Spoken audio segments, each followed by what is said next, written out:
My early influence towards cinema was actually quite early in the sense when I was in third, fourth, we used to have this program on television called Chuti Chuti. So it used to come on summer vacation, and there was Satyajit Ray's film, Pother Pachali, Gopika and Bahabain, Aranya Dindate. All these films were shown in episodic way. And later on, we used to have these local tents where a lot of cinema has been shown every day, different shows, and that used to happen everywhere. Like most of the clubs close to our houses, I used to organize that in winters. So I used to sneak in and watch films, like whatever they're showing, not selective or anything. When I got a chance, watch the film.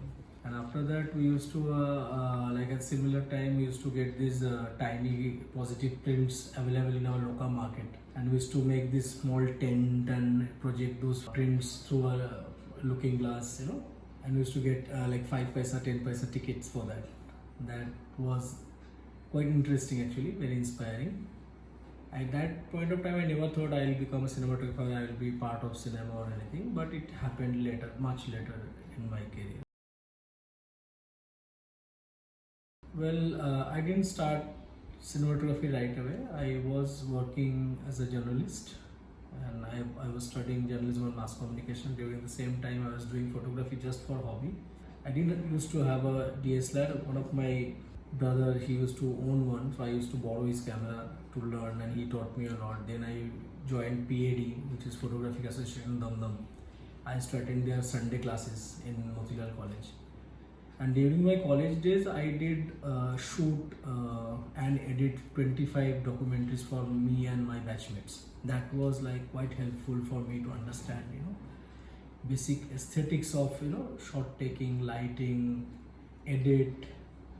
That time I didn't like study that per se cinema as a subject, but we used to have television, radio, and cinema and press law, all these subjects as a whole in our journalism curriculum.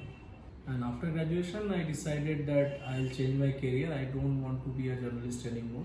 Then I applied for FTII, got through my orientation, and that's rest is like it was a blessing to get into FTII.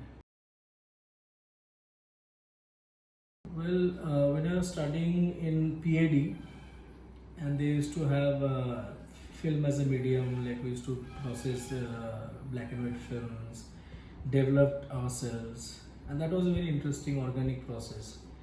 And later on, I used to watch a lot of films, whatever is shown, because getting to watch a good film from where I come from, it was a very difficult thing.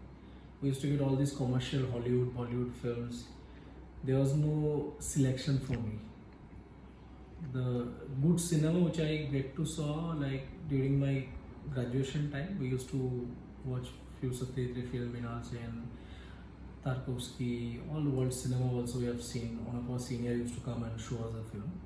And when I was in Rupkala Kendro, that time Shomendu Sir was there, so he had a great influence. Like he's so simple, and his language, cinematic language is so simple, it's very influential. Well, I have assisted few DOPs. Most of them are my seniors from FTII.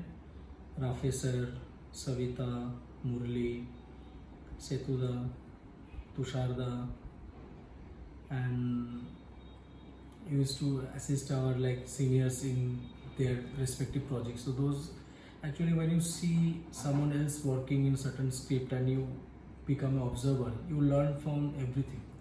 You learn from their understanding, their way of looking at things, how they approach a technical as well as aesthetical decision, on a shooting set. So it prepares you for your future. Like in similar situations, you may arise and you may take a different path while shooting.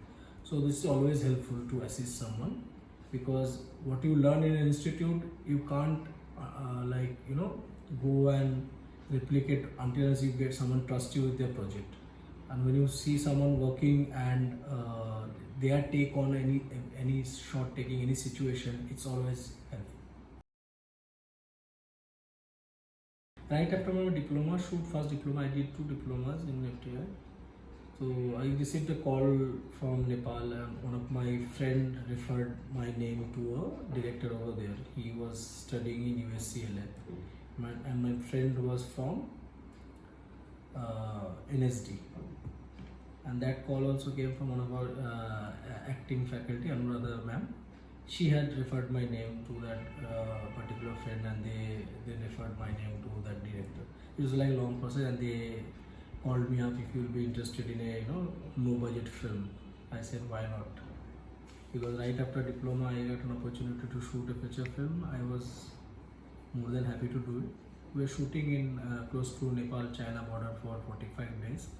Eventually that film went places and got me two Best Cinematographer awards. That's it.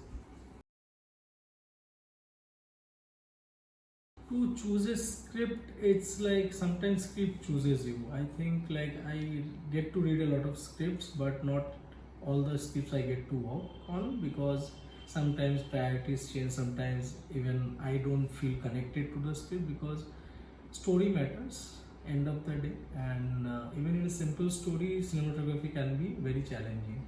So I look for those things where I can contribute to the script and help the narrative of the director, because end of the day it's a director medium, and you have to be humble enough to understand what they're trying to do and not impose your thought process towards it. So where there is challenges, I definitely opt for the challenging script, because sometimes challenges makes you more efficient. Cinematography, sometimes it can be intuitive, but it's definitely something you have to learn, because there are a lot of technicalities involved. You have to understand the aesthetics of the camera, lenses, as well as cinematic language. So those things you have to learn definitely. And intuition is like we have a vast visual language.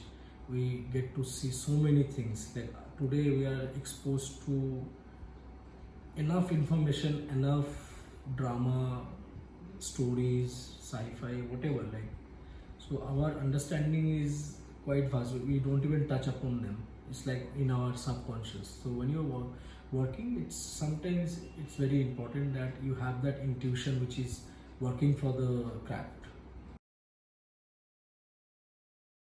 So my last film was Ahaan, which was released in theater later on. Also was in Netflix. It is about a real life Down syndrome person and his friendship with a unlikely friend who is like elder and person with OCD. So it was very challenging job to do, because this person who has Down syndrome, though his percentage was quite low, but to handle him and tackle him on set was quite a challenging job for everyone, including DOP team and it. My biggest inspiration is nature, paintings, stories, novels. Like I used to read a lot of Sherlock Holmes. All are translated in Bengali. Bankim Chandra, Sir Chandra have finished most of their novels. So that's early influence, and that helps. It helps you to visualize. Paintings, I used to watch a lot of exhibitions in Kolkata.